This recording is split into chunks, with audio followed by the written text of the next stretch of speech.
Bonjour à toutes et tous, bienvenue sur notre webinaire du jour sur les différentes connectivités liées à l'IoT. Je suis Thomas Demolien, directeur commercial chez Numérisat et j'aurai le plaisir et le privilège de vous accompagner, bien entendu accompagné de Cédric Jarkowski et Thibaut Deménil qui vont se présenter dans la toute prochaine minute. Donc, Numérisat, opérateur, fournisseur d'accès Internet multitechnologie, basé au Bourget du Lac, à côté de Chambéry, qui propose différentes solutions de connectivité en satellite, bien entendu, en connexion 4G et 5G, avec une spécificité essentiellement sur les zones blanches et les zones grises. Donc, Numérisat, qui est également un opérateur enregistré auprès de l'ARCEP et qui peut également accompagner les particuliers et les entreprises dans le cadre de la cohésion numérique du territoire. Donc, je vais laisser la parole à Cédric pour sa présentation. Bonjour à tous et bienvenue dans ce webinaire. Donc, Cédric Jarkowski. Moi, je suis en charge du marketing produit et des développements de la R&D chez Transatel. C'est une filiale du groupe NTT et nous sommes donc basés en France, à côté de la Défense, et nous opérons au niveau mondial. Nous fournissons aux entreprises des solutions de connectivité cellulaire principalement pour leur permettre de connecter leurs objets, leurs assets, donc dans le cadre de l'IoT. Et on sert des cas d'usage aussi variés que la connectivité pour des avions Airbus, des chaudières industrielles, en passant par tout un nombre de véhicules, des véhicules agricoles, des robots autonomes, des stations de recharge pour véhicules électriques et bien d'autres encore. Et donc, on est là pour apporter une connectivité cellulaire mondiale. Et je passe la parole à Thibaut. Merci beaucoup. Et donc, Thibaut Duménil, responsable de déploiement chez Rekia. Donc, j'accompagne finalement nos clients et nos partenaires dans le déploiement de réseaux plutôt bas débit, en l'occurrence. Donc, Rekia est une société d'édition de logiciels lyonnaise, une petite PME d'une vingtaine de personnes. Et Rekia propose deux produits, dont l'un qui nous intéresse particulièrement aujourd'hui, qui est un cœur de réseau LoRaWAN.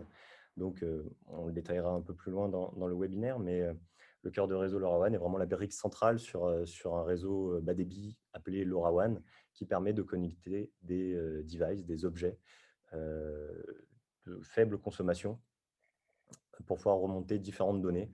Donc, nous intervenons autant dans des aspects de smart city, de bâtiments intelligents, de contexte de télérelève de l'eau, donc avec des régies, des délégataires de services publics, etc. Donc, le bas débit, finalement, se retrouve dans différents usages et répond à différents besoins. Et nous sommes ravis d'être là aujourd'hui, aussi bien entourés. Et encore merci à Numérisat pour l'invitation. Plaisir. Merci à Cédric et à Thibaut pour leur présence et leur contribution. Alors, on souhaitait d'abord aborder avec vous une problématique qui nous paraît clé quand on aborde un projet IoT, c'est la complexité qui est inhérente à ce projet. Alors, cette complexité, elle intervient d'abord parce qu'un projet IoT, c'est en fait intégrer un certain nombre de composants. On se doit bien sûr d'ajouter un composant matériel, donc hardware, pour pouvoir produire localement une donnée et ensuite transporter cette donnée.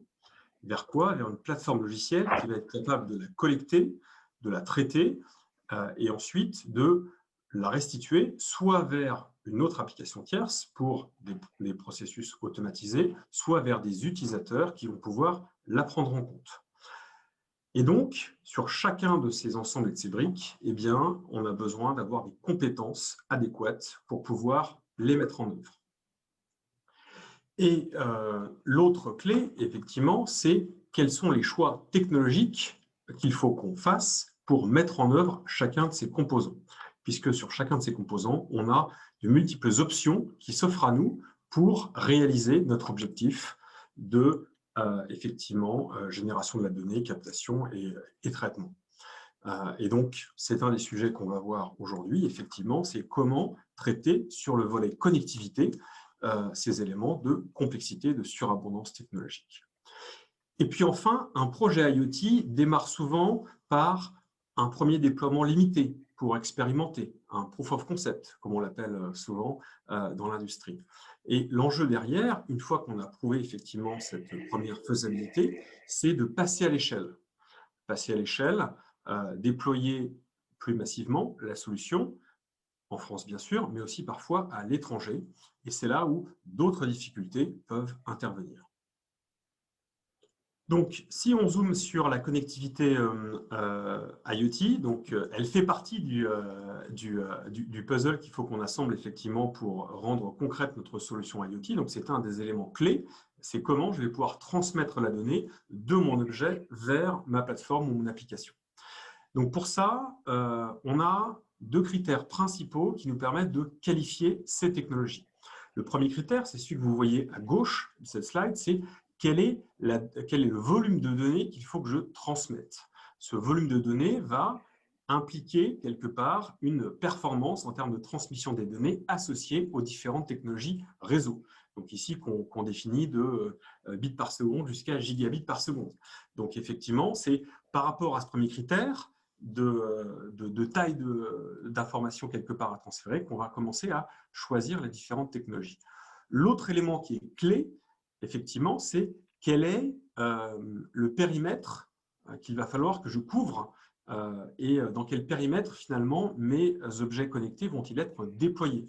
Est-ce que je déploie un objet, finalement, à l'échelle d'une personne ou à l'échelle eh bien, du monde entier? Et en fonction de ça, eh bien, mon objet va devoir se connecter sur différentes zones géographiques et plus ou moins vastes. Et en fonction de ça, on va également définir la technologie la plus adaptée. Et donc, l'objet principal de ce webinaire, c'est de zoomer effectivement sur 3 des technologies qui nous paraissent les plus pertinentes et les plus larges bandes pour adresser vos cas d'usage d'objets connectés, en particulier le satellite, le cellulaire et le LoRa. Merci Cédric pour cette transition parfaite. Bon, comme vous pouvez le voir, effectivement, nous avons mis l'accent sur 3 technologies principales en ce qui concerne la connectivité, donc le satellite, le cellulaire et le LoRaWAN, chacune de ces technologies remplissant un certain nombre de cas d'usage et ayant des bénéfices qui peuvent effectivement être très complémentaires les unes par rapport aux autres. Commençons par le satellite. Donc, le satellite a l'avantage de ne pas avoir de contraintes géographiques, bien entendu, puisque la couverture est mondiale et à 100% du territoire, du moment que la parabole qui est installée auprès de l'installation, où est situé l'objet en IoT, a une vue sur le satellite. Mais on verra un petit peu plus tard qu'il y a différents types de satellites également. Donc, les cas d'usage principaux pour le satellite sont bien entendu les zones blanches et les zones grises, mais également l'agriculture, la santé et la gestion des ressources naturelles, puisqu'ils sont généralement hors de couverture de réseaux cellulaires. Et donc, dans ce cas de figure, le satellite est un complément parfait au réseau cellulaire, qui, lui, bien entendu, a d'autres bénéfices. C'est une mobilité accrue. Il est très facile donc d'amener un réseau 4G ou 5G. Le déploiement est très, très rapide grâce aux différents routeurs. Donc, il suffit de le mettre en route et instantanément, la connexion est active. Les débits et les latences sont optimisés également, puisque c'est grâce aux infrastructures de réseau qui sont, elles, régionalisées. Et donc, ça peut effectivement adresser d'autres cas d'usage ou complémenter des cas d'usage du satellite dans les zones qui ne sont pas couvertes. Donc, il peut s'agir de l'agriculture, de l'énergie ou de l'industrie. Mais bien entendu, Cédric reviendra sur ces différents cas d'usage avec plus de précision. Le dernier, dont Thibaut nous a parlé tout à l'heure, est le LoRaWAN. Le LoRaWAN, lui, a également des bénéfices qui lui sont très intrinsèques à sa technologie, puisque là, on parle de couverture qui est réellement étendue. Nous sommes sur des communications qui sont en longue portée. Également, cette technologie a des faibles niveaux de consommation énergétique. Donc, ils sont parfaitement adaptés pour un certain nombre de cas d'usage, comme par exemple de la télérelève, du smart city, du smart building, de la surveillance, mais également l'un de ses principaux bénéfices est son faible coût. Donc, comme vous pouvez le voir, chacune de ces trois technologies, chacun de ces trois types de connectivité a des bénéfices qui lui sont propres, des cas d'usage qui leur sont propres, mais bien entendu peuvent interopérer les uns avec les autres. Et justement, ça sera l'objet d'un certain nombre de cas d'usage que nous allons vous présenter dans les prochaines slides. Donc, la connectivité satellitaire. Alors, on parle des connectivités satellitaires, hein, puisqu'il n'y en a pas qu'une, comme vous pouvez le voir. Nous avons principalement trois types de réseaux satellites aujourd'hui qui permettent de pouvoir se connecter à Internet depuis une parabole. Donc, nous avons tout d'abord le géo. Je pense que c'est celui qui est le plus usuel, que chacun connaît, puisque c'est plus ou moins les mêmes paraboles et les mêmes satellites qui permettaient, il y a encore de ça quelques années, de pouvoir se connecter à la télévision, un petit peu remplacé par l'IP, mais néanmoins, c'est encore le cas aujourd'hui lorsque nous n'avons pas de connexion Internet ou HF pour recevoir la télévision. Donc, on parle de géostationnaire. Mais il existe également d'autres types de technologies satellitaires. On parle de MEO, donc c'est le Medium Earth Orbit, donc c'est l'orbite médian, et le LEO, donc le LEO qui aujourd'hui fait plutôt parler de lui grâce à Starlink et ses constellations de satellites. Donc chacun de ces types de réseaux satellitaires, en fait, a des bénéfices, encore une fois, qui lui sont intrinsèques. Donc si on part pour le géo, bien entendu, ça va être la large couverture, une fiabilité qui est éprouvée. C'est une installation parabole qui est fixe et qui n'est pas vraiment soumise au mouvement des constellations de satellites. Donc, c'est une installation qui est très, très pérenne. Et Numérisat propose les services satellites en géo avec Hispasat et Viasat. Nous avons ensuite le MEO. Donc, le MEO, lui, permet d'avoir une disponibilité très haute du très haut débit. Donc, les débits vont être beaucoup plus importants. Donc, ça peut effectivement être un choix intéressant pour certains cas d'usage en IoT qui ont besoin d'envoyer ou de recevoir beaucoup de données. Donc, c'est idéal également pour les réseaux 5G privés avec un backhaul satellite. Cédric reviendra d'ailleurs sur les cas d'usage 5G privé un petit peu plus tard dans la présentation. Donc, nous proposons chez Numérisat M3 Power par SES, donc, qui est un réseau satellitaire spécifique à l'IoT. Et ensuite, nous avons le LEO, donc, qui permet d'avoir une très faible latence et qui lui est avec la norme 5G 3GPP. Donc, Satelliote, qui est notre partenaire qui nous permet de proposer ce type de connexion. Donc, pour résumer, le satellite, ce n'est pas une seule technologie, ce sont trois différentes technologies en fonction de l'orbite qui vont répondre, chacune d'entre elles, à des cas d'usage particuliers. Alors, pour passer maintenant au cellulaire. Alors, on connaît tous effectivement les réseaux cellulaires qu'on utilise au quotidien avec nos smartphones, par exemple. Et on a bien en tête effectivement l'évolution des technologies de ces réseaux au fil des années. Donc, historiquement, la 2G, puis la 3G, puis la 5, puis la 4G, puis la 5G. Donc, comment tout ça se traduit dans le monde de l'IoT ? Alors, d'abord, l'IoT, finalement, c'est assez peu de services voix, c'est surtout la transmission de la donnée, et puis un petit peu de SMS aussi à noter. C'est parfois intéressant pour réveiller un appareil à distance, par exemple. On peut envoyer via un message des commandes pour effectivement opérer un terminal à distance. Donc, sur les réseaux en tant que tels, évidemment, les nouveaux déploiements qu'on effectue sont sur la base des réseaux 4G, 5G.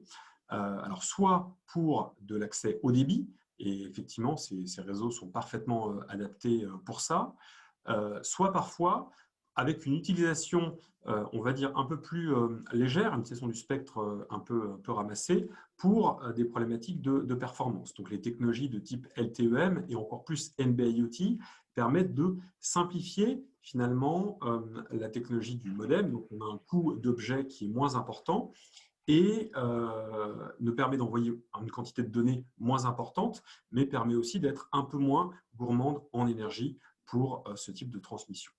Et puis, on n'oublie pas les réseaux 2G, 3G. Certes, ils deviennent obsolètes, mais on a encore un certain nombre de cas d'usage qui les utilisent et on est bien sûr, chez Transatel, encore compatible avec ces technologies partout où elles existent.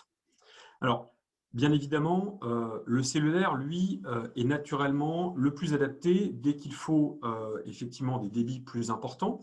On le voit avec la 4G et la 5G, mais aussi dès qu'il y a une mobilité importante, puisqu'on va s'appuyer sur les réseaux de nos partenaires partout dans le monde. Et donc, par conséquent, partout où il y a de la couverture, eh bien, on peut connecter un objet avec du cellulaire, partout où on a des antennes et du spectre. Alors, à noter, une spécificité, Thomas, tu l'as évoqué, c'est l'émergence des réseaux privés. Alors, qu'est-ce qu'un réseau privé? Un réseau privé, comme son nom l'indique, c'est une entreprise privée qui décide de déployer un réseau cellulaire, finalement, comme un mini-opérateur mobile, mais simplement pour ses besoins sur un périmètre géographique restreint. Alors, ce périmètre, ça pourrait être une usine, par exemple, ou un campus. Sur cette zone-là, évidemment, on connaît tous les réseaux Wi-Fi qui existent dans les entreprises, par exemple. Eh bien, pour certains cas d'usage, le cellulaire peut être tout à fait pertinent au sein de ces usines ou de ces campus. Alors, pourquoi il pourrait l'être?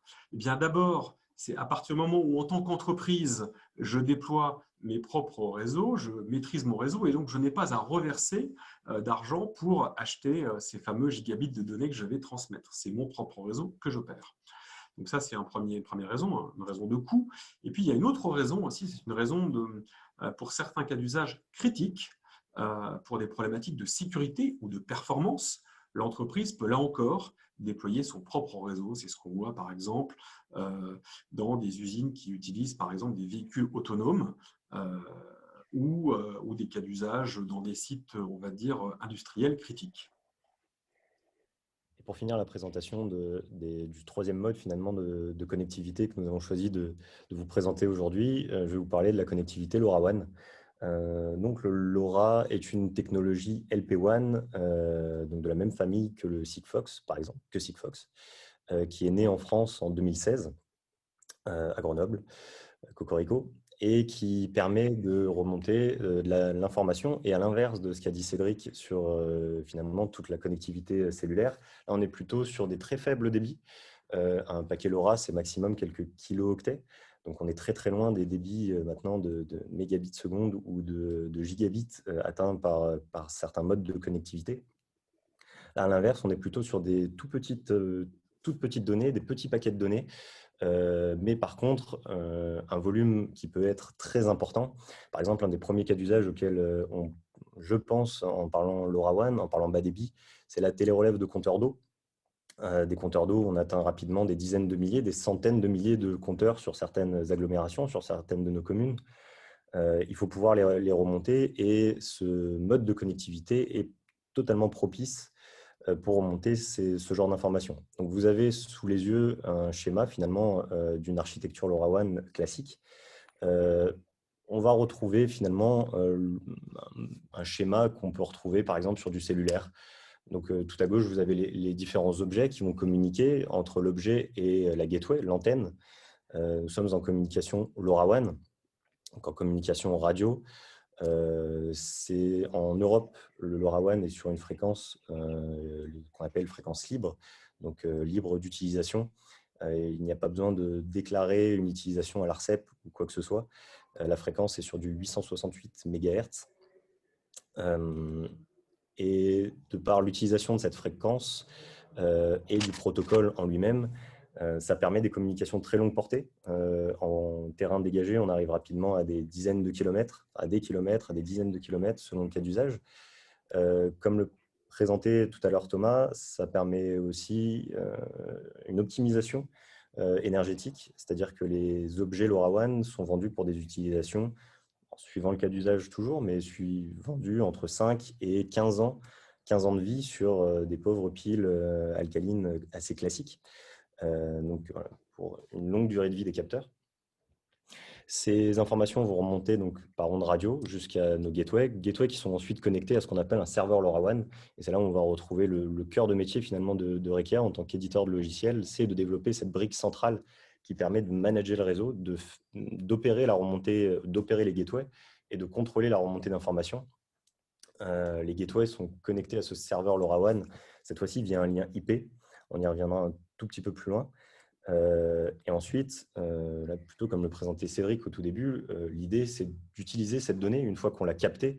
Le but, c'est de s'en servir donc via des plateformes IoT, via des plateformes métiers dédiées qui exploitent, qui utilisent toute cette information. Et donc là, on peut communiquer du serveur LoRaWAN vers la plateforme dédiée pour ensuite voilà, être utilisé soit par un utilisateur pour de la visualisation, soit via une plateforme métier.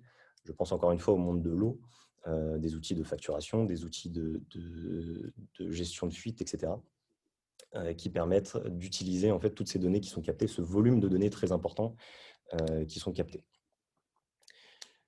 Maintenant qu'on vous a présenté les différents modes de connectivité, l'intérêt finalement d'un projet de communication, d'un projet étendu de communication, c'est de pouvoir voir comment on peut combiner, comment on peut hybrider ces différents modes de connectivité.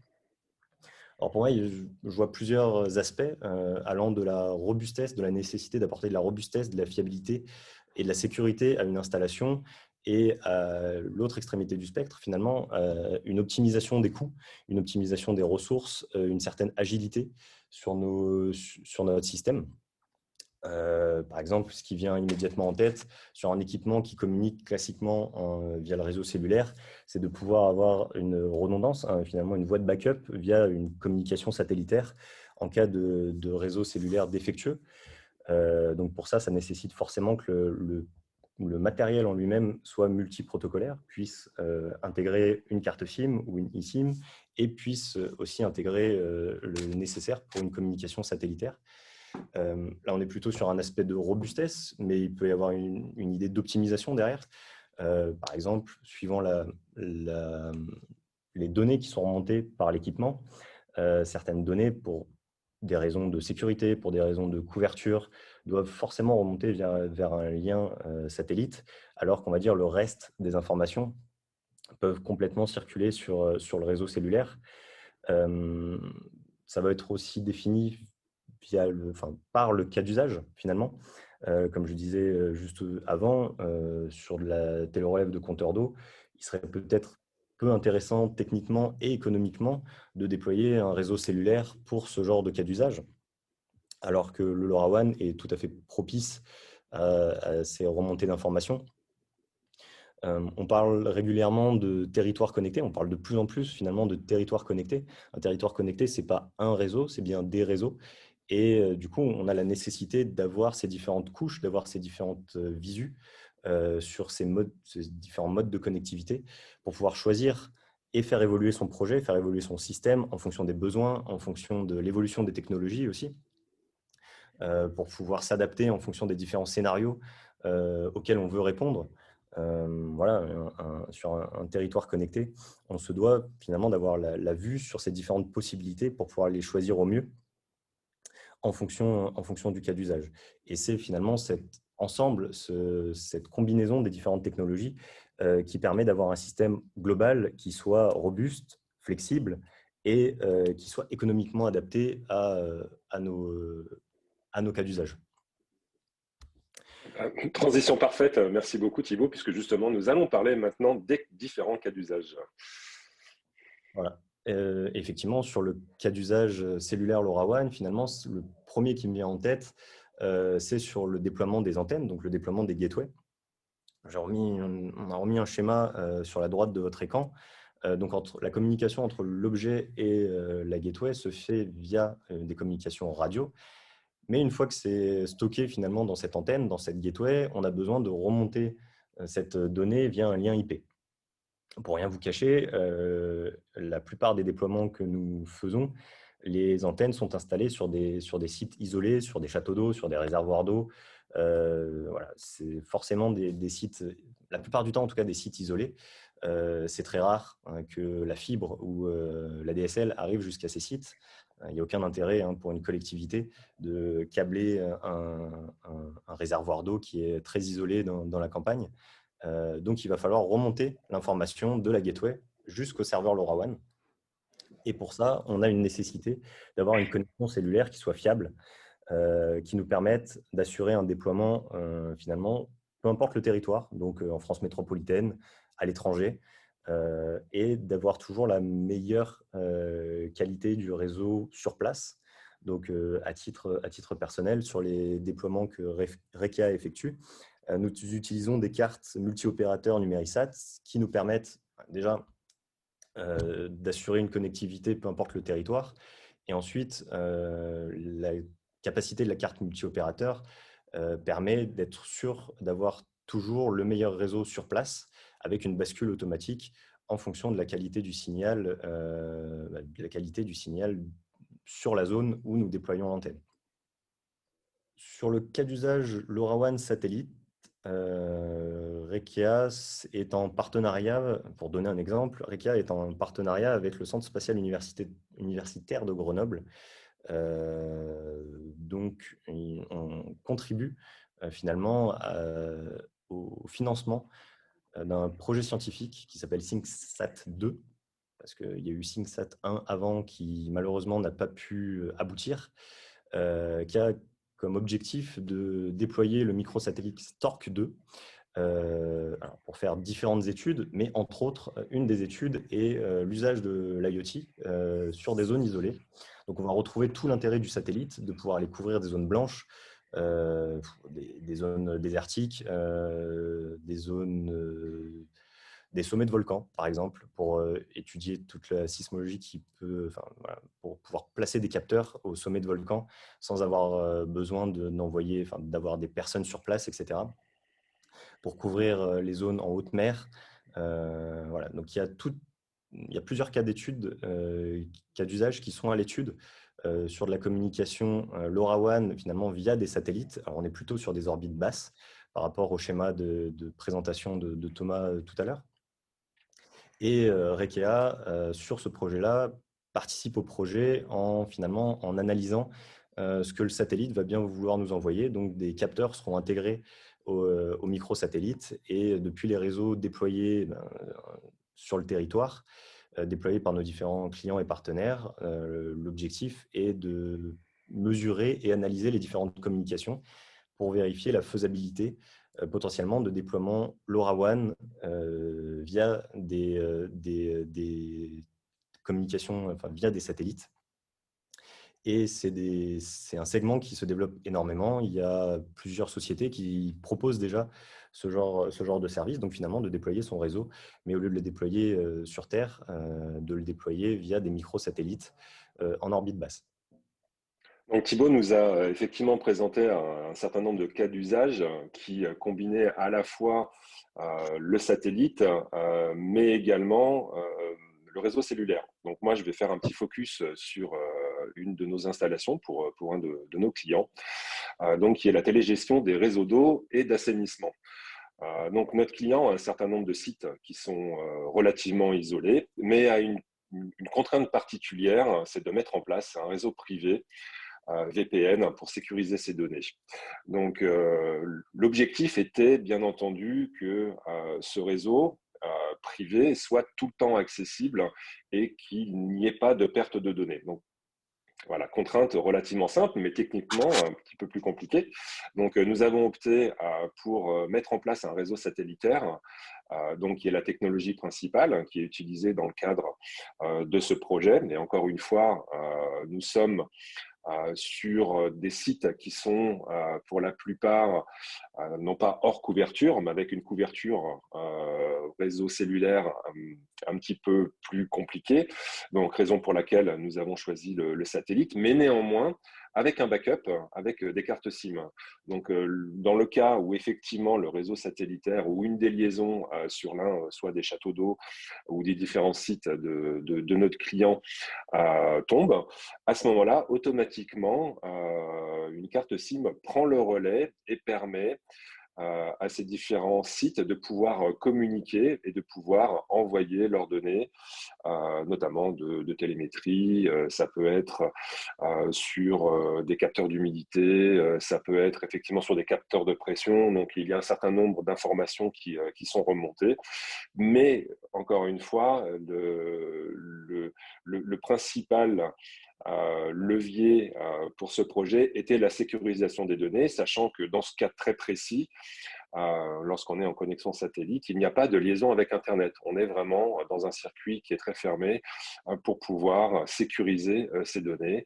Et grâce au backup 4G, nous avons la possibilité donc de pouvoir complètement assurer un service constant pour les clients pour ne pas avoir justement cette déperdition de données. Et encore une fois, c'est l'avantage de pouvoir utiliser, dans le cas d'IoT, de deux méthodologies, de deux technologies différentes qui vont se complémenter l'une par rapport à l'autre. Donc là, c'est l'un des cas d'usage, effectivement, d'un client très particulier, mais on peut retrouver d'autres sur le cellulaire et le satellite.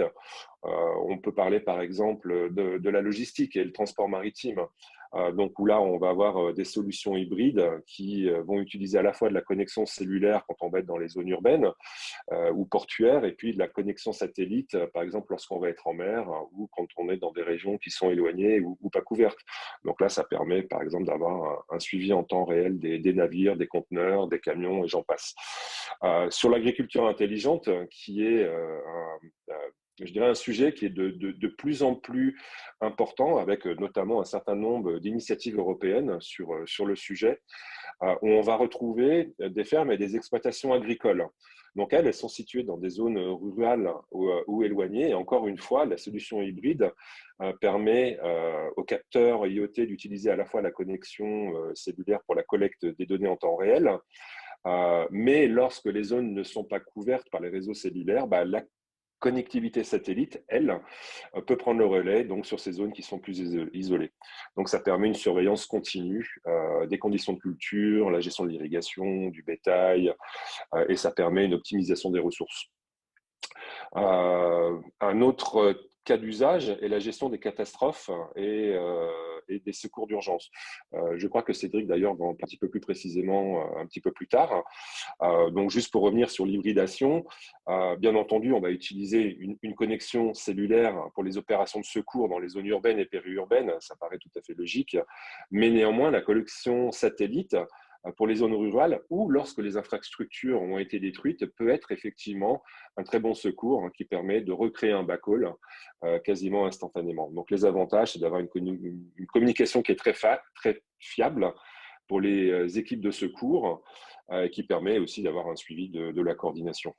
Quand on est sur les infrastructures énergétiques, là, bien entendu, je dirais que le principal objectif, c'est la surveillance et la maintenance à la fois préventive et curative des différents équipements comme les pipelines, les éoliennes et toutes les autres infrastructures énergétiques. Donc, on a des capteurs qui vont utiliser la connexion cellulaire pour ces installations, mais également la connexion satellitaire, encore une fois, pour les installations qui peut être isolées. On a un certain nombre de nos clients, par exemple, qui vont être en Afrique subsaharienne, là où la connexion cellulaire va être peu fiable et vont utiliser une connexion satellitaire. A contrario, ce même client, lorsqu'il va être sur un réseau cellulaire, va utiliser le réseau cellulaire. Bon, encore une fois, cette hybridation répond à un certain nombre de cas d'usage.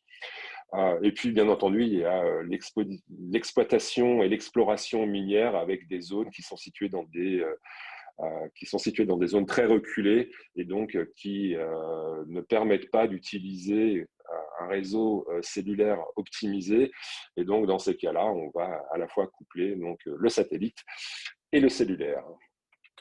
Et on peut aussi combiner, toujours dans un mode d'hybridation, deux technologies cellulaires. En l'occurrence, ici, on se propose de décrire un cas d'usage où, Transataire, on a combiné des réseaux cellulaires publics, donc traditionnels, ceux de nos partenaires, à travers notre carte SIM, et un réseau privé.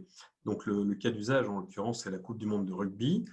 Toulouse Métropole a souhaité, pour assurer la joignabilité et la capacité de communiquer des forces d'intervention, que peuvent être les pompiers, les forces de police et autres, les doter d'une technologie, déployer d'abord des réseaux privés sur les zones où on avait potentiellement des problèmes de saturation. En l'occurrence, il s'agissait des fan zones. Vous imaginez bien que dans le cadre de la Coupe du monde de rugby, les fan zones étaient extrêmement fréquentées. Et donc, on le sait tous, quand on dépasse une certaine densité de personnes sur un lieu, eh bien, les réseaux cellulaires traditionnels risquent la saturation. Or, quand on intervient pour un problème de sécurité ou de santé, on a besoin d'une joignabilité permanente. Donc, pour répondre à ça, Toulouse Métropole a déployé sur ses fan zones un réseau privé. Quel est l'intérêt? Je vous le rappelle, c'est que ce réseau est opéré directement par Toulouse Métropole et a des caractéristiques spécifiques et donc ne va être joignable uniquement que par les personnels de la ville et les personnels, on va dire, autorisés à accéder à ce réseau. Donc par conséquent, plus de problème de saturation dans la zone. Mais le problème, c'est que quand je sors de cette zone, eh bien, je ne suis plus sous couverture du réseau privé, puisque par essence, ce réseau doit être déployé localement. Eh bien, c'est la technologie de Transatel, donc, d'apporter à travers une seule carte SIM la capacité à la fois de se connecter à un réseau privé quand on est sous couverture de ce réseau et de se connecter avec nos réseaux partenaires, donc le réseau des opérateurs traditionnels. En l'occurrence, on a aujourd'hui 4 réseaux partenaires effectivement en France, donc les quatre opérateurs français. Et puis, donc, eh bien, on peut bénéficier de cette connectivité agrégée en bénéficiant d'une couverture qui agrège ces 4 réseaux partout ailleurs. Donc, que je sois à l'intérieur de la fan zone ou globalement partout sur Toulouse Métropole, je bénéficie de la meilleure couverture possible et de la meilleure qualité de service possible. Et là, ce qu'on décrit sur un cas d'usage, on va dire, de communication critique pour des interventions, peut bien sûr se répliquer sur tout type de connectivité, objet ou autre, qui soit mobile et amené à bouger effectivement d'un endroit à un autre. Et plus particulièrement, dans le monde effectivement de l'automobile, les constructeurs automobiles se dotent de plus en plus de réseaux privés au sein de leur ligne d'assemblage pour certaines fonctions critiques. Par exemple, certains utilisent des véhicules autonomes au sein de leurs usines ou des procédés de fabrication qui nécessitent à des machines d'être connectées et pour lesquelles ils ont besoin effectivement de la meilleure performance possible. Eh bien, dans ces cas-là, le réseau privé est une bonne façon d'assurer ces performances. Mais là encore, la continuité de service va être clé en dehors de l'usine, en particulier pour des véhicules autonomes, par exemple. De la même façon, des collaborateurs auraient besoin de se connecter avec des tablettes durcies pour des besoins de relève ou de maintenance au sein de l'usine, mais également à l'extérieur. C'est ce qu'on fait à travers des déploiements au sein d'usines, de campus ou même d'aéroports qui utilisent ces technologies-là et cette hybridation publique-privée. De son partenaire, comment le choisir? C'est un petit peu quelque part ce qui fait la synthèse de ce qu'on vous a présenté aujourd'hui. C'est bien sûr notre retour d'expérience après avoir accompagné un grand nombre de clients, effectivement. Pour nous, l'opérateur idéal pour un projet IoT, c'est d'abord celui qui travaille au sein d'un écosystème plus large, puisque la solution de connectivité doit être interopérable avec l'ensemble des objets qu'on déploie. Et donc, c'est effectivement clé d'être capable de maîtriser l'ensemble des technologies donc de connectivité embarquées, la façon de les réaliser, la façon de les déployer. Et tout ça se passe au sein d'un écosystème d'experts. Ensuite, on l'a vu, une des difficultés finalement du déploiement d'un projet IoT, du design, puis du déploiement, c'est le fait qu'on ait un grand nombre d'éléments technologiques à assembler pour faire en sorte de pouvoir capter la donnée, la transmettre, la traiter. Eh bien, l'objectif, ça va être de minimiser quelque part l'ensemble des acteurs et donc de choisir un acteur qui va savoir agréger les types de connectivité qui sont pertinentes pour le cas d'usage. Et on a vu qu'il y avait de nombreux cas d'usage qui nécessitaient d'avoir une convergence entre différentes solutions de connectivité. Donc, l'opérateur qui va savoir combiner ces solutions risque d'être un meilleur partenaire puisqu'il va vous simplifier la vie en rendant ces solutions très facilement interopérables et consommables pour votre projet. Et puis, dernier point, on l'a vu, il y a un certain nombre de projets IoT qui visent à se déployer plus largement et même au-delà des frontières de la France. Thomas parlait de l'Afrique où certains de ses clients intervenaient. C'est le cas pour nous aussi. On a un très grand nombre de clients qui interviennent bien sûr aux États-Unis, en Amérique du Sud, en Afrique, en Asie, et avoir cette capacité finalement de couvrir l'intégralité du globe dès le départ, c'est le gage de choisir un partenaire avec lequel on va pouvoir monter en charge, on va pouvoir faire grandir sa solution IoT. Donc, puisque j'ai la parole, je vais commencer juste pour rappeler que Numérisat est un fournisseur d'accès Internet, que nous sommes basés en région Rhône-Alpes, spécialisé dans la fourniture de connexions très haut débit par satellite, 4G, 5G, que nous avons une base de clients à la fois de particuliers et de professionnels, que nous commercialisons donc le droit à la connexion pour tous, quelle que soit la technologie. Encore une fois, nous parlons d'interopérabilité des technologies. On en est un exemple parfait. Et je vais laisser la parole à Cédric. Donc effectivement, Transatel, membre du groupe NTT, fournit des solutions de connectivité IoT cellulaire partout dans le monde, mais aussi en France. On bénéficie en France de notre couverture avec les 4 réseaux mobiles, mais on intervient, on va dire, principalement à l'étranger pour des projets qui visent à connecter les objets dans différents pays, en Europe, mais partout dans le monde. On a des déploiements aux États-Unis, en Amérique du Sud, au Japon, en Asie, en Afrique.